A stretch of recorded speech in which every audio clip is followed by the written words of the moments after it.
You can find James Buchal at Buchal the number 4 AG, and he is the guy who's running for Attorney General in the state of Oregon. I asked him to come on because he is a Harvard-educated lawyer and all that stuff. We won't hold that against you too much, but James Buchal, like you, Mr. Ivy League and that sort of thing. But I wanted to find out from you what you thought about the issue of Mr. Harrington, who is reported to jail for collecting rainwater on his property in the state of Oregon in Medford.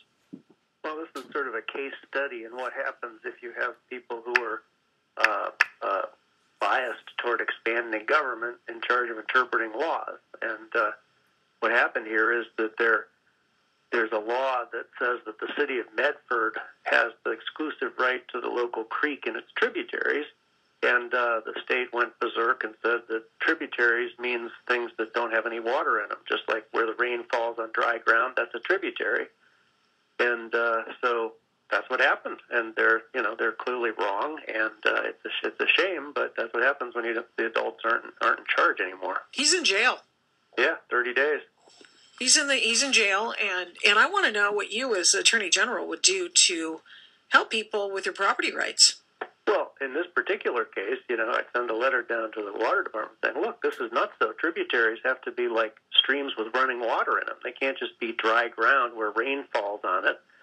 And if somebody collects some rainfall into a little pond on his property, he's not stealing water out of a tributary that violates the rights of Medford. I mean, once upon a time we had the government, job was to protect people's rights against others. And now the government's job seems to be infringing people's rights in order to get money and power and all that kind of thing. It's a very sad situation.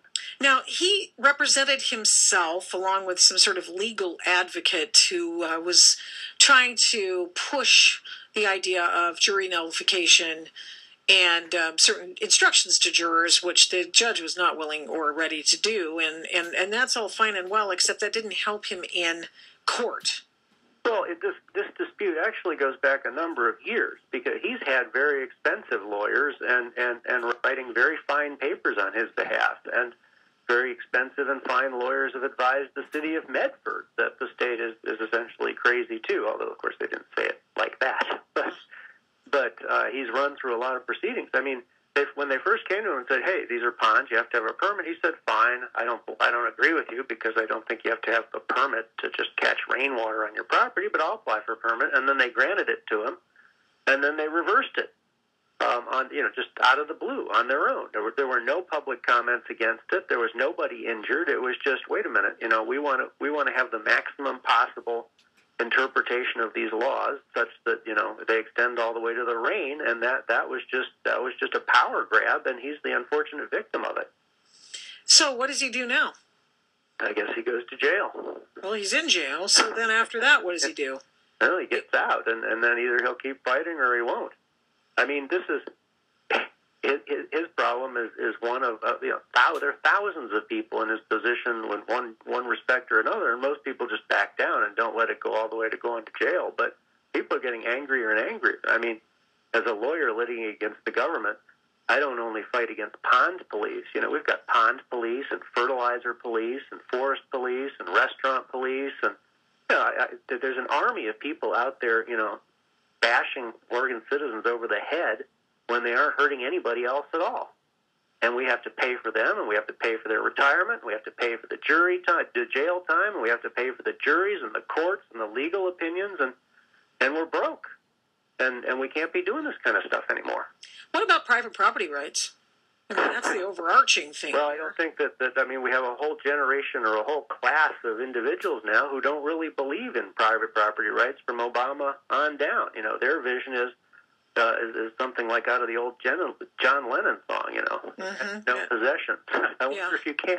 No borders, no religion. It sounds like Obama's America, actually. Have you read Stanley Kurtz's latest book about the Obama White House stealing from the suburbs to give to the cities? It's actually, it may as well be written about Oregon. Oh, yeah. Yeah, they have these cancerous growth in these cities that are just sucking down resources and annihilating them. And, the problem with socialism is eventually you run out of other people's money, so then you got to reach further and further until you crash the whole thing. And And we're at the point where they're going to crash the whole thing. Well, here we are. And now Oregonians better get a clue that this is what's going to happen. And, I can only imagine the criminalization of all kinds of behaviors on your own property. And this is just yet another example of that. Thanks a lot, James Buchal. You can find him on Buchal, 4, AG.com. That's where his campaign website is. And at Buchal 4, 4, AG on Twitter. We're going to tweet that out for you. Thank you very much, James Buchal. You're eminently qualified, certainly more qualified than the person holding the position. Why not vote for that guy?